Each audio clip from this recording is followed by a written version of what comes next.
And she's so cute, too. That's right. Thank you. And thank you, Donna Ray. You're welcome. I wrote this piece about 2 years ago when my father was still alive. It's a gift of writing that a moment can be frozen in time. I'm very appreciative to my partner, Mary, for helping me transform this into a spoken word piece, just in time for Father's Day. It's called It's Not a Day for Celery. And I'm not nervous. I'd like to say that I was sitting here with celery sticks and almonds, but I don't like to misrepresent myself.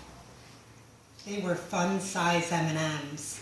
There were 2 packs, and I wanted to save one for my 13-year-old.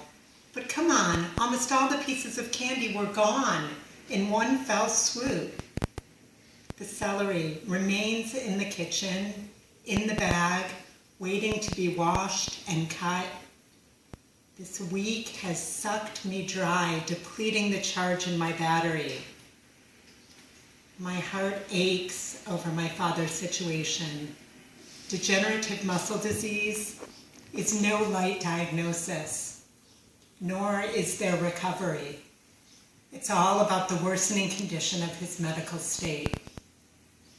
It's easy for me to say the changing attitude and perspective would vastly alter his everyday experience. I'm not the one who has to sit in my own shit waiting to be changed.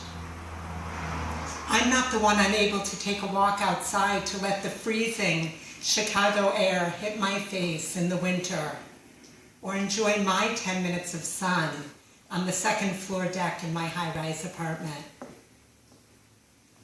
My dad loved his 10 minutes of sun, even if it brought out his rosacea. He seemed to always have a glow.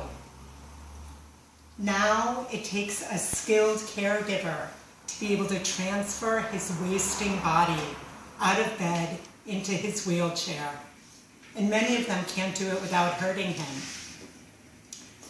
He hired a strong South American guy who could barely speak English, because my father thought this man could lift him just like a baby, not even need to use a transfer board. I imagine the guy, like the Incredible Hulk, using his strength to bridge the communication gap. If he'd met the man in Bolivia, it may not have been necessary to speak the same language. They could have sat on a bench at the town plaza watching street performers or kids begging for money. They could have laughed joyfully as they looked into each other's eyes, so grateful they'd found one another. They could enjoy eating buñuelos, golden, crispy, sweet tortilla-like fritters drizzled with cane syrup, a popular breakfast treat in Bolivia. The universal language of love would have been more than enough. Looking deeply into my father's soul, the man would see the 10-year-old boy who had grown up too quickly when my grandfather died of an untreated abscess tooth. My father became the man of the family, helping to take care of his developmentally delayed younger brother and listening to my grandma Lily's nightly ritual. Oi, I might not live until the morning.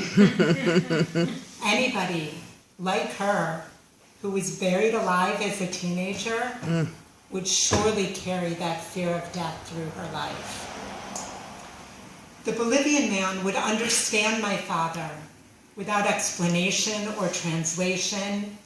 He would know that my father craves what many of us do, to be understood, to be loved unconditionally, to share laughs during hard times, to have somebody hold us when we are crying or sad.